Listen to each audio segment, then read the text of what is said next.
Hey yo, it's your boy Los. Let's get it. Lo siento, siento, siento. Hey, hey. I never thought that I would do it. That's what I get for ignoring you when I know I shouldn't. I know it's hard, and that's when all friendships should be most about a God. I know I dropped the ball a couple times now. All you wanted me to do was to listen. And what I do, man, let's not even mention. I just know now that I gotta go and strengthen.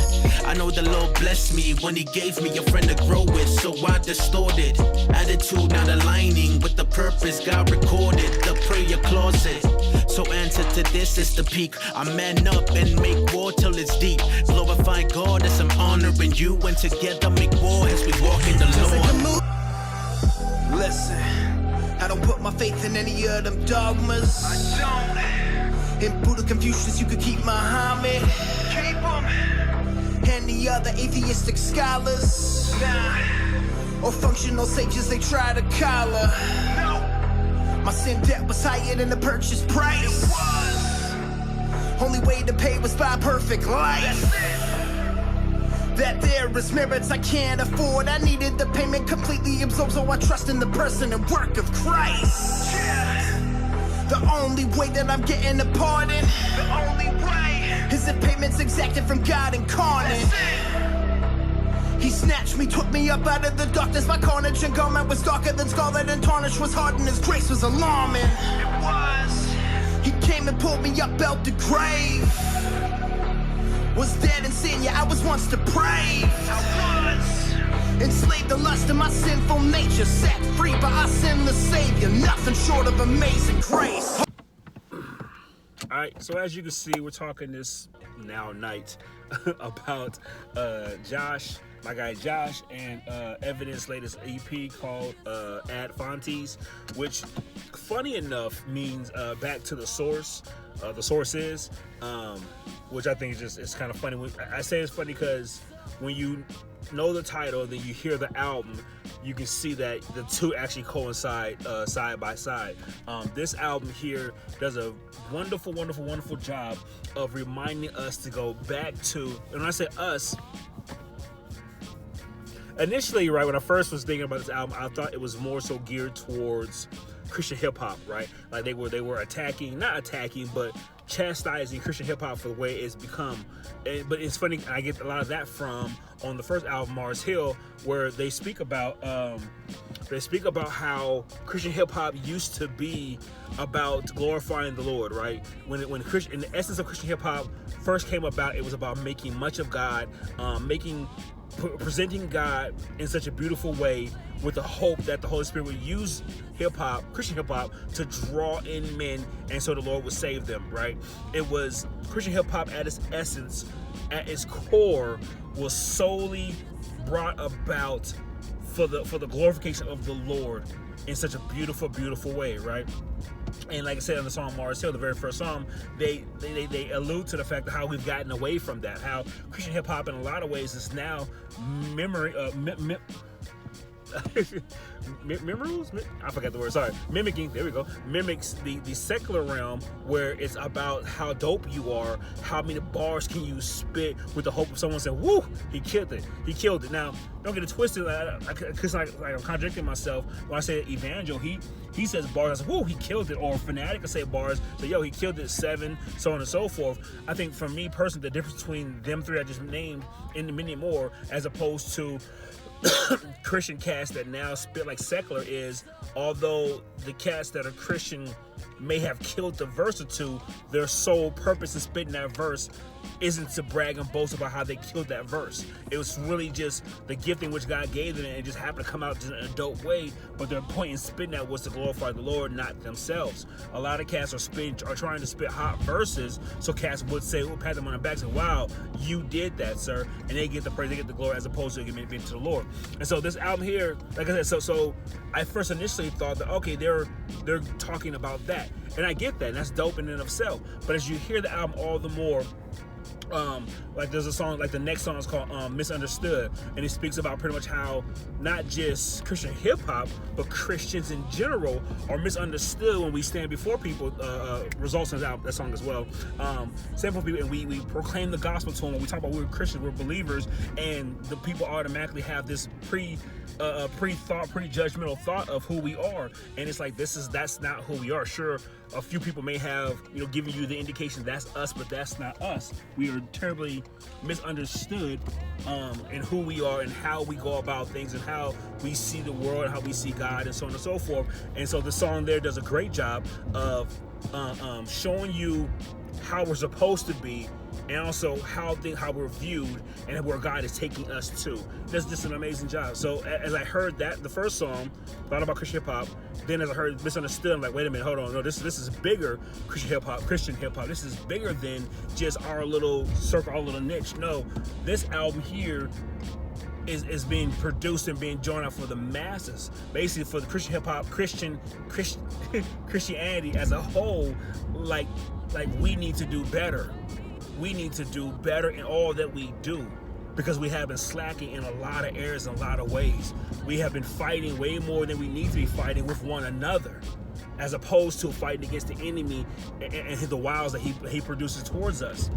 And I just think that they did a great job, man. It's an amazing job of not just that, but also I'm trying to get to it because it's one of my favorite songs. Nothing is one of my favorite songs as well. Beautiful song. Just reminds us that salvation which we had nothing to do with it. We didn't wake up one morning and say, you know what, I want to get saved today, and tighten our boots up and ran towards salvation, ran toward the cross. No, Ephesians 2, which was alluded to, 2:8, I would say 8 through 10. The faith in which we have was given to us by God. Even the strength which we have to move forward towards God was given to us by God. And letting us know that we ourselves alone do nothing to produce the salvation which we have. That's all God. The Father elects, the Son died for, and the Spirit guarantees, seals and guarantees. And so that song there to me was just a beautiful reminder of the faith in which I have, the ability to love God, the desire to seek out the holiness is solely given to me and solely done for by God for His glory. And I just thought it was just an amazing song. My favorite song on the album, like I said, is Great Salvation, mainly because I love the Order Salutis, which is basically the order of salvation, how salvation starts, how salvation goes through, and how salvation ends. And I just think they did a great job collectively on that song as well.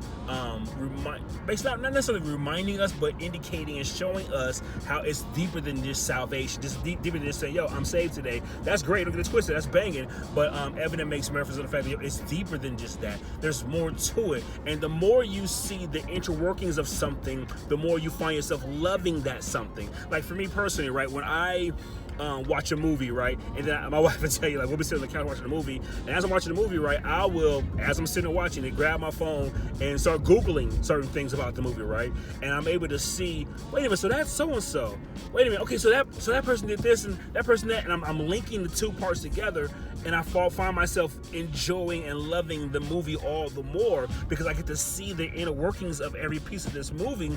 That makes me fall more in love with it. I'm like, yo, to you guys it might be great, but to me it's dope, and it's dope because I'm able to see it's bigger than just this. It's more went into it than what you think, and knowing what all went into it makes me just want to adore, in this context, the movie all the more. And so the beauty of that song, Great Salvation, takes that time to break down the steps of our salvation. Beautiful, man. They did a great job with that joint, man. I'm just a fan of this album. Sorry, I'm a fan. The very last, there's 6 songs, so sorry. Can't remember the 4th song, but it was dope as well. But the last song had my man Strat on there. Strat kills it. He's talked about the joy of the Lord and how excited he gets about God. He said he might go into charismatic tongues, but then he says, no, I'm just playing. But not to cause any static. But I thought that was kind of dope actually. And I get that, right? So me and one of my guys, man, he's a pastor out in Fort Lauderdale, and we talk about how we used to be super mad charismatic, and how they're even like today, or so back then we used to be in tongues and that's at the third, but like right now today, right, there's a time where we get so excited about God and just so hype about the Lord, like, yo, Jesus is banging, and we find ourselves like jokingly say, yo, I'm about to go to tongues, son. And it's just, just funny, but I laughed when I heard that because it made me think back to about that. Anyways, collectively, overall, man, I'm sorry, I know I stuttered a lot and I jumped over a lot and everything, but overall, this is just a dope album, man. Just a beautiful album, just to remind us of the glory of the beauty of the Lord, man, and how we are to run to Him, and not from Him. Even when we sin, when we fall short, we run to the cross, not away from the cross. And this is just a reminder of how God's grace and mercy is just beautiful, man. If I had a negative takeaway from this album, there's a couple. One, it's only 6 songs. Well, it's EP, Volume 1. It's only 6 songs in this joint, man. That is by far the biggest negative takeaway I have. Like, I've been thirsting for this kind of album, not knowingly, but it's thirst for this kind of album, and they finally give it to me, and it's only 6 songs on the album. I'm like, yo, I need this. That's one of my biggest takeaways, or biggest negative takeaways from this album. Another thing is just my personal pet peeve. I don't know if I know Evendent or not, if I've ever heard him spit before. He sounds familiar. I just can't put my finger on it though. But anyways, this is once again my personal pet peeve. The first time hearing the album, first time hearing a couple songs, I wasn't a fan of his style, right? So definitely a fan of the content. Definitely felt fan of what he was trying to convey every time he spit, which I think he did an amazing job of. But his style wasn't. I couldn't catch his style, right? And as I listened to the album all the more and more and more, I started thinking back about the fact of how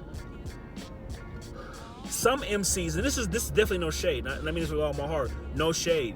Some MCs can adapt to any production they get, right? There's some MCs out there who, like my man Josh, and this is not to make him bigger or less than anybody or whatever, just, what I see. My man Josh, by God's beautiful grace, he can hear, from what I've heard, any beat and by God's grace just rock on it. It could be a classical with just violins, and he'll find some way to get in where he fit in, and he just smash it out. It could probably be a rock joint, just getting guitars, the whole nine, whatever, and you're just gonna ride your bike in the middle of the road, huh? All right.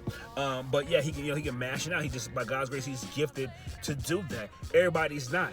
And that's, once again, I promise you, there's no shade, no diss. But also of encouragement.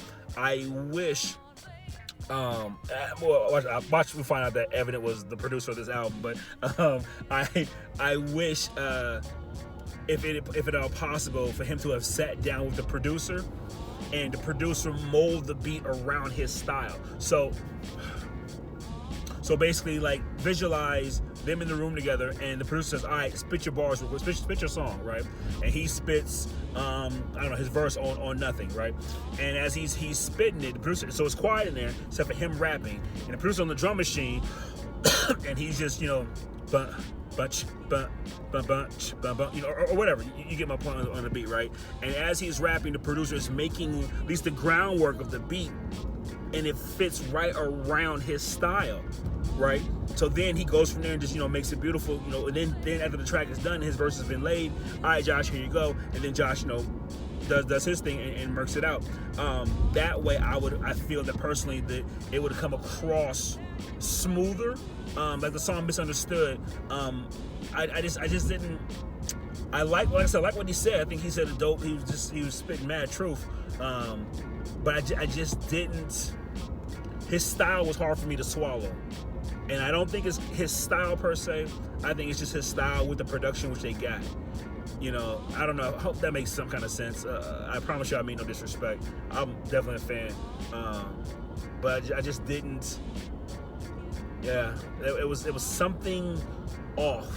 Something just wasn't right. And I'm going to say it wasn't the MC, but it's production.